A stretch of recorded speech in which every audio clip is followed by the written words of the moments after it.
si Mr. Jose Mondoñedo kasama si Robert Mondoñedo ay binangga ng isang malaking barko habang nakatali po yung sa payaw yung kanilang bangka. At yung isa po ay nakaligtas, yung isa po ay nakita huli na lumulutang pero ngayon hindi pa nakikita kung nasaan. So we alerted the Coast Guard authorities. I was in touch last night with Admiral Gaban, so wala pa rin silang update patungkol dito. Pero apparently Chinese markings yung barko na nakabangga. Ang pangalan ng barko ay kung hindi ako nagkakamali, yung malaking barko ay commercial vessel po with Chinese markings. So napakalaki po nun.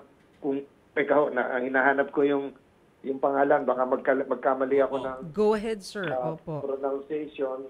Ang pangalan po ay Yangfu.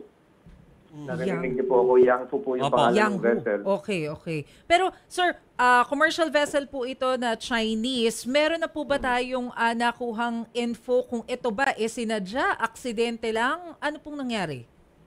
Hindi ko po masabi kung sinadya o aksidente, pero karapatan po at katungkulan ng isang vessel in accordance with international rules to ensure the safety at sea. Kung meron pong Good Samaritan rule dyan pag may na-aksidente kayo o nabangga, kailangan saklolohan nyo po.